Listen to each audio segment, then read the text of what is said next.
নমস্কার, আমি Sayak. Midnight horror স্টেশনে আমি ভয়ানক, বিদঘুটে এবং কিম্ভূত সব গল্প লিখে এবং বলে থাকি। তবে আজ কিন্তু কোনো বানানো গল্প বলবো না, ওই যে সিনেমার ভাষায় যাকে বলে based on a true story. আজ থেকে বছর 8 আগে আমি কলকাতার সল্টলেকের কোনো এক স্কুলে ক্লাস 11-এ পড়তাম। সেই স্কুল সদ্য সিগারেট খেতে শেখা 2 কিশোর আর একটি মেয়েকে নিয়ে এই গল্প।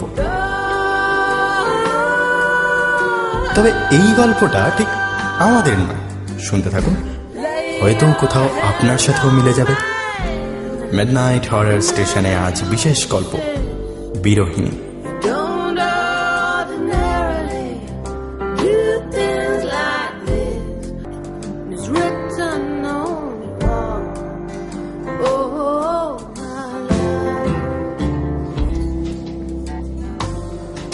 আজ সকাল থেকেই ক্লাসরুমের ভিতরে একটা রণক্ষেত্র শুরু হয়েছে।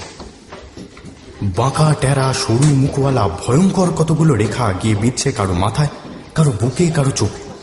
তাদের কোনোটা সাইন, কোনোটা কস, আবার কোনোটা এক বিদঘুটে চেহারার ইকুয়েশন।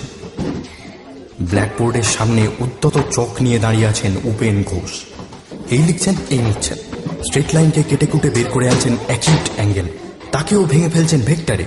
উপরের ফোর্স, নিচের ফোর্স, সেখানেও থামছেন না। এক্স আর ওয়াই অ্যাক্সিসে সীমাবদ্ধ না থেকে জোর করে ব্ল্যাকবোর্ড থেকে টেনে বের করে আনছেন জেড অ্যাক্সিসকে। প্রথম 10 মিনিট আমিও বোঝার চেষ্টা করেছিলাম, তারপর আর মনকে ব্যস্ত করি।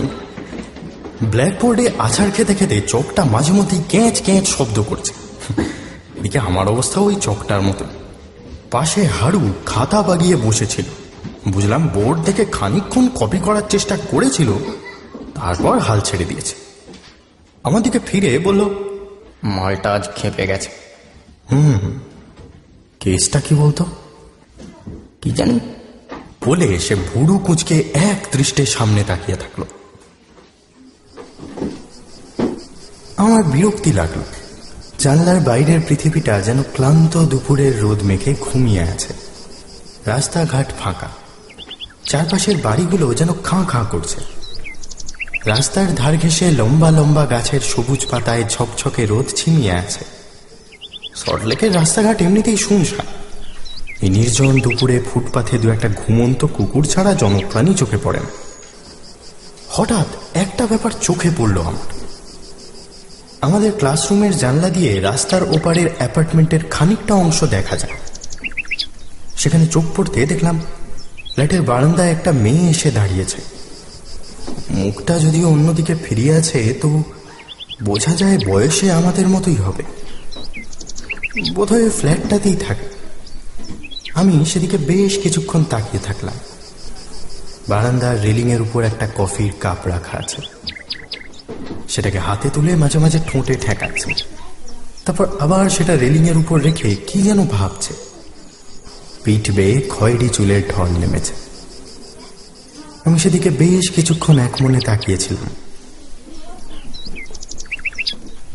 উপেনবাবুর গলাটা যেন বহু দূর থেকে ভেসে আসছে। এমন সময় পেটে কিসের খোঁচা লাগলো। জানলা থেকে মুখ ফিরিয়ে বুঝতে পারলাম আঙুলটা হাড়ুর। মুখে কিছু বলল না সে, শুধু ভুরুটা তুলে আমাকে সামনের দিকে দেখিয়ে দিল। আমি সেদিকে তাকিয়ে দেখলাম উপেন ঘোষ আমার দিকে বিস্ফারিত নেত্রে তাকিয়ে আছেন। এর আগে কি হয়েছে আমি কিছুই জানি না। একবার ঢোক গিলে বললাম, হ্যাঁ স্যার। আমি কি পড়াচ্ছিলাম? কেন, ভেক্টর স্যার। তারকম হাঁ করে বাইরে তাকিয়ে কি দেখছিলে? আমি আর চোখে ক্লাসের বাকিদের দিকে তাকালাম। আমি যে কেন তাকিয়েছিলাম সেটা আর কেউ দেখেছে কিনা জানি না। এবারে কিন্তু সবার চোখ জানলা দিয়ে বাইরে চলে গেল। আমি দুরু দুরু বুকে সেদিকে তাকিয়ে দেখলাম বারান্দা ফাঁকা। স্বস্তির নিঃশ্বাস ফেললাম। উপেনবাবু আবার বোর্ডের দিকে ফিরে বললেন, অত প্রকৃতি বিলাসী হলে চলে, বসো বসো। আমি ধীরে ধীরে বসে পড়লাম এবং বসতেই আবার হাড়ুর আঙুলের খোঁচা। আমি তার দিকে ফিরে দেখলাম তার চোখ দুটো ব্ল্যাকবোর্ডের উপর স্থির। সেদিকে তাকিয়ে যেন বিড়বিড় করে কিছু বোঝার চেষ্টা করছে, এমন ভাবে বলল, জানলার বাইরে কি দেখছিলি শালা? ওই একটা পাখি। আমি আমতা আমতা করে বললাম, গাছটায় বসেছিল। পাখি বটে, তবে গাছে নয়, ব্যালকনিতে দাঁড়িয়ে চা খাচ্ছিল। শাল। It must be love. It must be love. It seems that only I can see. হারুর ভালো নাম হরনাথ সোম। এমনিতে আমরা ছাত্র হিসেবে খারাপ নয়, কিন্তু অল্প বয়সে নানা দিকে মাথা দিতে গিয়ে কোনোটাই ঠিক মতো হতো না। বিশেষ করে 11-এ ওঠার পর থেকে পড়াশোনার জগৎটাকে বড্ড বেশি মেরে মেরে লাগে। সকাল থেকে চিবিয়ে যাওয়া চিংগামের মতো গালবাড়ি সাবজেক্টের বইগুলো এমন খোদার কাশির মতো চেহারা, যেগুলো পড়ে নয়, কাগজের দরে যদি বিক্রি করে দাও তাহলে ভালো আমদানি হয়। আরো বড় তঞ্চ কথা হলো বইয়ের আইসক্রিম চকলেটের ছবিওয়ালা কভারগুলো দেখলে মনে হয় যেন রান্না শেখার। হারু অবশ্য মাথা কাটিয়ে একটা সমাধান বের করেছে। মোটা বইগুলোকে ব্লেড দিয়ে লম্বা লম্বি কেটে মোট 8খানা খণ্ডে ভেঙে নিয়েছে, তাতে পড়তেও সুবিধা, টুকতেও। তবে মাঝখানের কয়েকটা আলগা পাতা সেই ক্ষুদ্র বন্ধনের মোহ কাটিয়ে বিভাগী হয়েছে। ফিজিক্সের কোনো শক্ত প্রশ্নের উত্তর জানা না থাকলে সেই উত্তর যে ওই কটা পাতাতেই লেখা ছিল সন্দেহ করে সে হতাশ হয়ে পড়ে। যাই হোক, বই খাতাকে আমরা একরকম এড়িয়েই চলি। তা বলে স্কুলে আসতে খারাপ লাগে না। ছুটি হওয়ার পর বেশ কিছুক্ষণ মাঠে ক্রিকেট খেলি। তারপর আলো কমে আসলে আমাদের নীল ইউনিফর্ম ধুলোয় ধূসর হয়ে গেলে সারাদিনের ক্লান্তি গায়ে মেখে বাড়ি ফিরি। আজও ছুটির পর মাঠে খেলছিলাম। আমি উইকেট কিপার। সাধারণত বল আমি করি না, পারি না তা কিন্তু নয়। আসলে উইকেট কিপার আর ব্যাটসম্যানের জায়গাটা বাদ দিয়ে মাঠের বাকি অংশটাকে দুপুরের গনগনে রোদ তাতিয়ে রাখে। সে রোদে দৌড়াদৌড়ি করে মাথা গরম করার ইচ্ছা আমার একদমই হয়। যাই হোক, আজ দাঁড়িয়ে ব্যাট করছি। আমি যথারীতি উইকেটের পিছন, ওপাশ থেকে বল করতে আসছি গুলি। ম্যাচ টান টান উত্তেজনার মুহূর্তে এমন সময় কভার থেকে হারু হাঁ করে উঠল। দাঁড়িয়ে থতমত খেয়ে জিজ্ঞেস করলো, কি হলো রে? হারু উত্তর না দিয়ে আমার কাছে এগিয়ে এসে বলল, ব্যাটটা নে। আমি তার কথার মানে বুঝতে পারলাম না। জিজ্ঞেস করলাম, কেন? দাঁড়িয়ে তো ব্যাট করছে। তাই ব্যাট করে কি করে নেবে? উপরে দেখ পাখি। আমি পিছন ফিরে তাকিয়ে দেখলাম সেই ব্যালকনিটায় আবার সেই মেয়েটা এসে দাঁড়িয়েছে। আগের দিন সে একটা সবুজ রঙের গাউন পরেছিল, এখন একটা পার্পল রঙের শার্ট পরে আছে। আনমনা হয়ে তাকিয়ে আছে মাঠের দিকে। এবার কিন্তু আমি আর বোকার মতো দাঁড়িয়ে থাকলাম না। তড়ি ঘড়ি গিয়ে হারুর হাত থেকে ব্যাটটা নিয়ে বীর দর্পে দাঁড়ালাম উইকেটের সামনে। দাঁড়িয়েও প্রতিবাদ করলো না। মেয়েটা তো আর সারা বিকেল ব্যালকনিতে দাঁড়িয়ে থাকবে না। হারু নিচু গলায় এগুলিকে নির্দেশ দিল, ওরে লোলা দে, লোলা দে। পিছন থেকে নির্দেশ ভেসে এলো, ব্যাটটা বাঁহাতে ধর ছাগল, নইলে চোখে পড়বে না। আমি সেই অনুযায়ী স্টান্ট নিলাম। কিছু একটা করে দেখাতেই হবে, এর থেকে ভালো সুযোগ আর পাবো না। চোখ বুঝে মনে মনে দুবার ভগবানের নাম করলাম। উপাস থেকে গুলির আলতো বল ভেসে এলো। মনে হলো আমার চারপাশে ধুলো ঢাকা মাঠ মুছে গিয়ে একটা আস্ত স্টেডিয়াম তৈরি হয়েছে। শেষ বলে 6 মেরে ম্যাচ জেতাতে হবে আমাকে। বল ধীর গতিতে সামনে আসতে ঠিক করলাম গিলক্রিস্টের মতো কভার ড্রাইভ না। বলটা দেখে নিয়ে চোখ বুঝে চালালাম ব্যাট। কিন্তু একই ব্যাটে বলের কোনো অনুভূতি পেলাম না, বরঞ্চ পিছন থেকে টক করে একটা আওয়াজ আসতে বুঝলাম বল গিয়ে লেগেছে ইটের উইকেটে। আমার বুকের ভিতর সমস্ত আশা ওই ইটগুলোর মতোই ভেঙে গড়িয়ে পড়ল। পিছন থেকে দাড়ির ভৎসনা কানে, তুই মর। হঠাৎ আমার কানে তালা লাগিয়ে দিয়ে হারু চিৎকার করে উঠল, সেঞ্চুরি! গুপ্ত সেঞ্চুরি করেছে। আমি পিছনে তাকিয়ে দেখলাম বল উইকেটে গিয়ে লাগলেও উইকেট ভাঙেনি। উপরে তাকাতেই আমার বুকের মধ্যে গরম তরলের ফোঁটা পড়তে লাগলো। হারুর উন্মত্ত চিৎকারে মেয়েটাও মুখ তুলে তাকিয়েছে আমার দিকে। চোখ সরিয়ে নিলাম। চারপাশে তখন হাততালির ঢেউ। আমি ধীরে সুস্থে হাতের ব্যাটটা তুলে দেখালাম চারপাশে। হাততালি দিতে দিতে হারু আমার দিকে এগিয়ে এলো। আউটটা দেখেনি, চাপ নিস না। আমি বোকার মতো হাসলাম।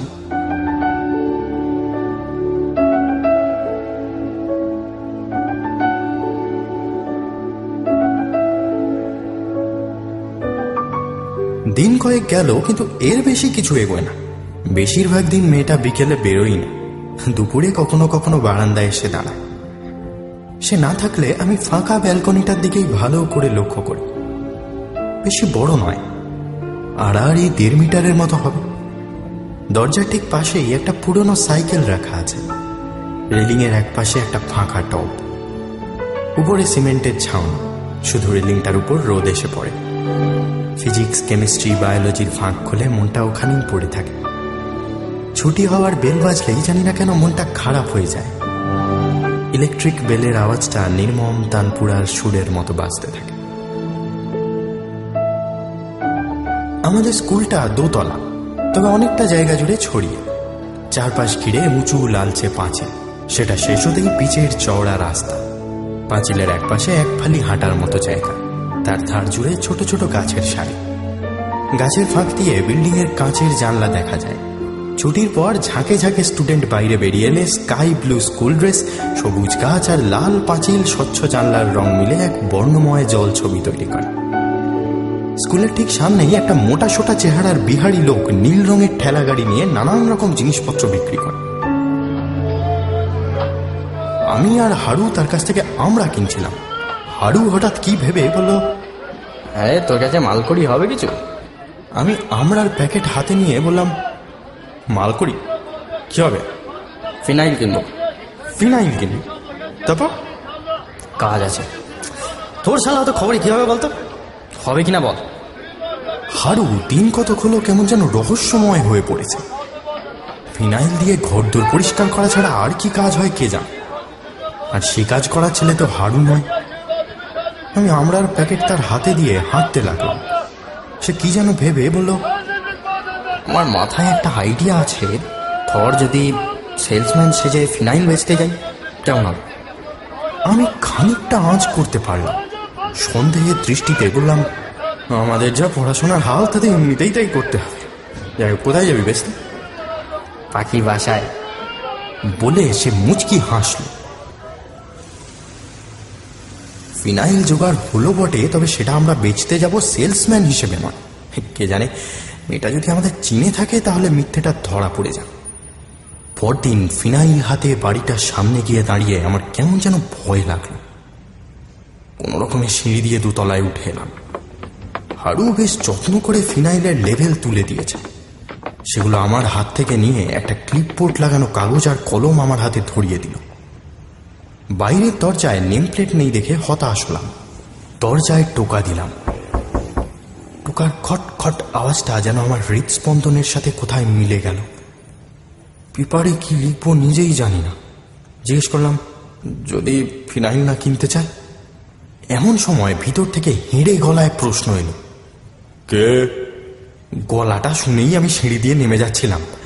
হারু থামিয়ে দিয়ে বলল, একটু দরকার ছিল, দরজাটা খুলবেন? কয়েক সেকেন্ড পরে ভিতর থেকে কেউ দরজাটা খুলল। আমি ভয়ে ভয়ে তাকিয়ে দেখলাম একটা দশাশই চেহারার লোক দরজা আগলে ভ্রুকুটি করে দাঁড়িয়ে আছে। হারু একগাল হেসে বলল, আমরা আসছি আকাঙ্ক্ষা স্পেশাল চাইল্ড অর্গানাইজেশন থেকে। আচ্ছা, হ্যাঁ বলুন। লোকটা যেন এবার একটু নরম হলো। আসলে আমাদের অর্গানাইজেশনের বাচ্চারা এই ফিনাইলগুলো বানিয়েছে। আপনি ফিনাইল ইউজ করেন তো? না না, আমি ওসব ব্যবহার করি না। আমি ইতিমধ্যে কয়েকবার উঁকি মেরে নিয়েছি। জিজ্ঞেস করলাম, আপনাদের ফ্যামিলিতেও কেউ ইউজ করে না? সাথে সাথে গোড়ালির কাছে বুটের লাথি খেলাম। হারু বলল, এটা কিন্তু ব্যবহার করে দেখতে পারেন, মানে একদম বাড়িতে তো। লোকটা একটা ফিনাইলের বোতল হাতে নিয়ে ঘুরিয়ে ফিরিয়ে দেখে বলল, আকাঙ্ক্ষা কি বলে জানো? চাইল্ড। হারু তোতলাতে লাগলো। আমার এতক্ষণে জিভ শুকোতে শুরু করেছে। হারু বোতলের লেভেলটা তুলেছে বটে, কিন্তু ছিপির গায়ে এখনো ব্র্যান্ডের নামটা খেয়াল করলেই বোঝা যায়। তোমাদের এই অর্গানাইজেশনটা কোথায়? লোকটার গলায় সন্দেহের আভাস। কাকুর কাছে। তৎক্ষণাৎ উত্তর, ও না, নেব না, 3 তলায় দেবো। হ্যাঁ, এক গ্লাস জল হবে? হারু কিন্তু দমবার পাত্র নয়। হ্যাঁ নিশ্চয়ই, দাঁড়া। লোকটা ভিতরে ঢুকে যেতে আমরা আবার ভিতরটা হুমড়ি খেয়ে দেখে নিলাম। না, কেউ নেই, এমনকি দেওয়ালে একটা ছবিও নেই। বললাম, তো আমাদের লাকটাই খারাপ। আমাদের নয়, তোর। কি আর করব, অন্য কিছু ভাবতে হবে, বুঝলি? অন্য কিছু আর ভাবা হয়নি। সিলেবাসের বিষম বোঝা পিঠের উপর এসে পড়তে আর দম ফেলার সুযোগ পেতাম না। প্রথম শীতের শুকনো ডালপালায় নতুন পাতা এলো, ধীরে ধীরে বর্ষাকাল এসে পড়ল। ক্লাসরুমের জানলাগুলো বেশিরভাগ সময় বন্ধই থাকে, কাঁচ পেয়ে বৃষ্টির জলের ধারা নামে। বাইরে সবুজ গাছপালার একটা আভাস পাওয়া যায়। বটানির জটিল মূলের শাখা প্রশাখার ফাঁক কোলে আমার মন চলে যায় জানলার ওপাশে, অদৃশ্য বারান্দাটায়। হয়তো সেখানে কেউ এসে দাঁড়িয়েছে, বৃষ্টির ছাটে ভিজছে তার গোটা মুখ, দুহাতে মুঠোয় ভরে জলের ফোঁটাগুলোকে আদর করছে সে। ক্লাসরুমের ভিতরের বাতাস কুমোট হয়ে ওঠে, বাইরে ঝিরঝিরে বৃষ্টির আওয়াজ যেন কিশোরী মেয়ের নুপুরের মতোই বেজে যায়।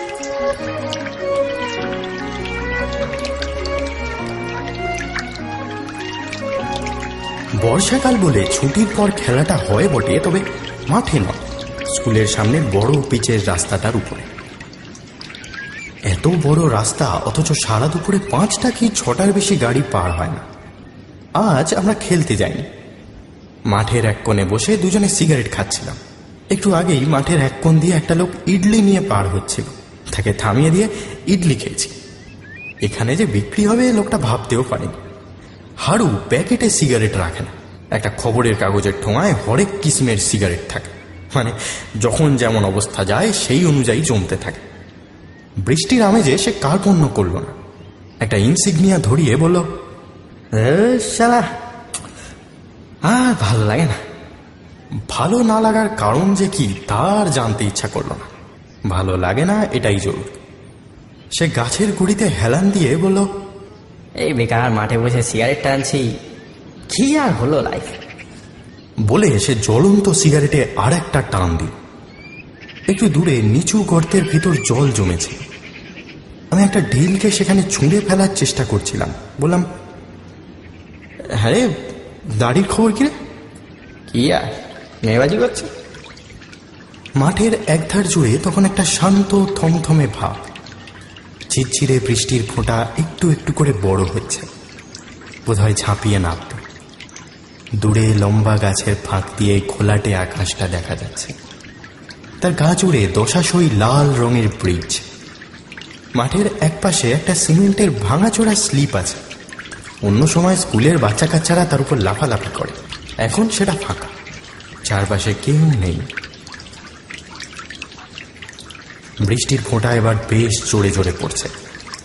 হাড়ু মুখটা বেজার করে বলল, এখনই নামতে হলো, নির্জনে বসে একটু ধূমপান করবো তার উপায় নেই। আমি তার পিঠে একটা চাপড় মেরে বললাম, চবে উঠি, জামা কাপড় ভিজলে আবার বাড়িতে খ্যাচ খ্যাচ করবে। হাড়ু উঠে দাঁড়াতে যাচ্ছিল, হঠাৎ কি একটা দেখে থেমে গেল। তারপর গা জ্বালানো বাঁকা হাসিটা হেসে বলল, তুই দৌড়া, জামা কাপড় আজ ভিজলো বলে। কেন? হাড়ু উত্তর দিল না। চোখের ইশারায় আমাকে মাঠের উল্টো দিকের স্লিপটা দেখিয়ে আবার বসে পড়ল। আমি সেদিকে তাকাতেই আমার হাত পা ঠান্ডা হয়ে গেল। ব্যালকনির সেই মেয়েটা স্লিপের ঠিক নিচে দাঁড়িয়ে, বুঝলাম কোথাও থেকে হয়তো ফিরছিল। মাঠ পার হওয়ার সময় বৃষ্টি নামায় কোনো রকমের স্লিপের নিচটায় আশ্রয় নিয়েছে। হাড়ু বলল, আহারে, বেচারির কাছে ছাতা নেই। তাই তো মনে হচ্ছে। তোর কাছেও তো নেই? হ্যাঁ তো, এই বৃষ্টিতে জামা ভিজিয়ে কেন বাড়িতে ঝাড় খাবি? স্লিপের তলায় দাঁড়ালে তাও খানিকটা বাঁচবে। আমি স্লিপের দিকে পা বাড়ালাম। ততক্ষণে ঝমঝমিয়ে বৃষ্টি নেমেছে। গাছের তলা থেকে এগোতেই আমার জামা কাপড় ভিজে গেল। মাঠের ওপর দিয়ে দৌড়াতে দৌড়াতে আমার নেভি ব্লু প্যান্টের নিচের দিকটা ছিটকে আসা কাদায় ঢেকে গেল। খুব শীত করছে, জলের উপর পা পড়ে ছপ ছপ আওয়াজ হচ্ছে।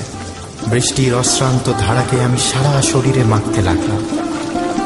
16টা বছর তপ্ত রোদে হাঁটার পর সেই যেন আমার জীবনের প্রথম বৃষ্টি। কাঁচের জানলা ভেঙে ভিজে ঘাসের উপর ঝাঁপিয়ে পড়ে কর্দমাক্ত জীবনের প্রথম অধ্যায়। ঠান্ডা জলের স্রোত আমার কান, বুক, গলা বেয়ে নামতে লাগলো।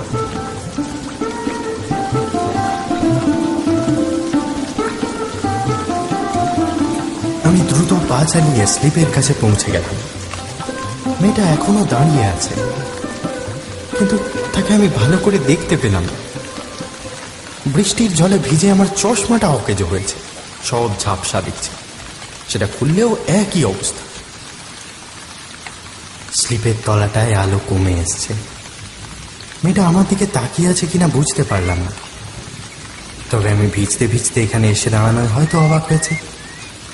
আমি ঝাপসা চোখে তাকে এক ঝলক ভালো করে দেখার চেষ্টা করলাম।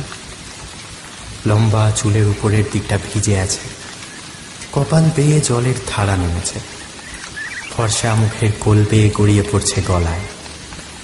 সদ্য স্নাত ঠোঁট দুটো ঠান্ডায় কেঁপে কেঁপে উঠছে। হাত দুটো বুকের কাছে জড়ো করে নিচের দিকে তাকিয়ে আছে সে। আমি একটু দূরে সরে দাঁড়ালাম। কি করব বুঝতে পারছি না। হারু থাকলে নিশ্চয়ই একটা আইডিয়া দিতে পারত। নির্বাক নিষ্পন্দ কয়েকটা মুহূর্ত কেটে গেল। শুধু ঝমঝমে বৃষ্টির আওয়াজ। আমার বুকের কাছটায় কি যেন একটা আটকে আছে। স্কাই ব্লু শার্টটা লেপ্টে আছে বুকের উপরে।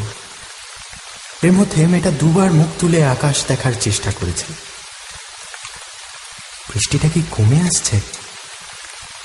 এবার আমার কিছু বলা উচিত, কিন্তু কি বলবো বুঝতে পারলাম না। হঠাৎ মেয়েটা পিছন ফিরে একবার আমার দিকে তাকালো। এক ঝলক, হয়তো ইচ্ছাকৃত নয়।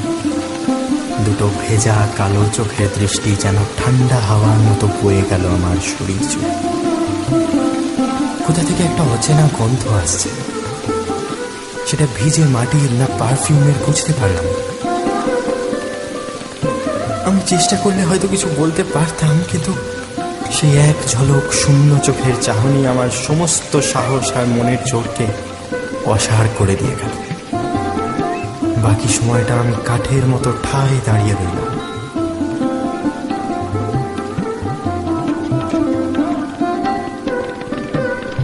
বৃষ্টিটা ধরে আসতে মেয়েটা ধীরে ধীরে স্লিপের তলা থেকে বেরিয়ে গেল।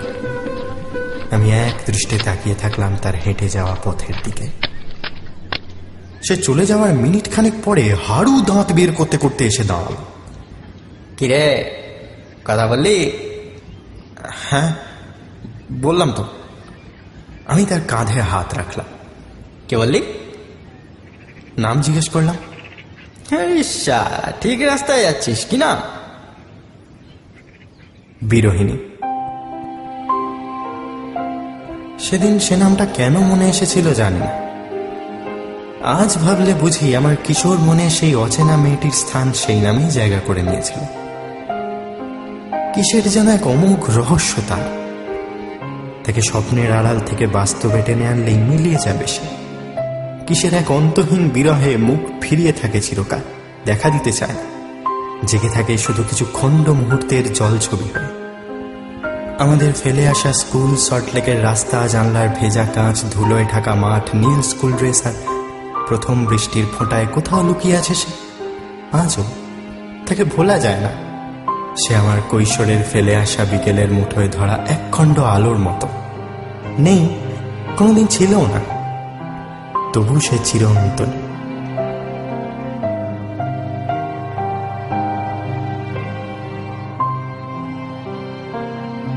এরপর 6 বছর কেটে গেছে। হারুর সাথে আর যোগাযোগ নেই। সে কোথায় আছে তাই জানি না ঠিক মতো। স্কুল পেরিয়ে কলেজও প্রায় শেষ হতে চলল। আমার কৈশোরের মুখটা আর নিজেও চিনতে পারি না। কলেজ থেকে ফিরছিলাম একদিন, লেক টাউন যাওয়ার ছিল। অন্য রাস্তা দিয়েও যেতে পারতাম, ভাবলাম স্কুলের রাস্তা দিয়েই ফিরব। হাঁটতে হাঁটতে মাঠের উপর পৌঁছে গেলাম। স্কুল বিল্ডিংটা অনেকটা পাল্টে গেছে, আরো ঝকঝকে হয়েছে চারপাশটা। মাঠটাও যেন একটা ছোটখাটো চিলড্রেন্স পার্ক। একধারে সেই স্লিপটা আর নেই। মাঠ পেরিয়ে আমি স্কুলের সামনে এসে দাঁড়ালাম। উপরে তাকিয়ে ক্লাসরুমগুলো দেখার চেষ্টা করলাম। সাথে সাথে চোখ গিয়ে পড়ল উল্টো দিকের ব্যালকনিটায়। রেলিংয়ের উপর টবটায় নতুন চারা গাছ গজিয়েছে। সাইকেলটা আর নেই। শূন্য বারান্দাটা কিসের প্রতীক্ষায় খাঁ খাঁ করছে। ওই স্কুলের জানলার ফাঁক দিয়ে দুটো ক্লান্তিহীন চোখ অধীরে অপেক্ষা করছে ব্যালকনিটার দিকে তাকিয়ে। কে জানে কখন দরজা খুলে বেরিয়ে আসবে সে। এক মনে কি ভাববে আকাশের দিকে তাকিয়ে তার বিরহীন। বিকেল হয়ে আসছে। আমি দ্রুত পা চালালাম।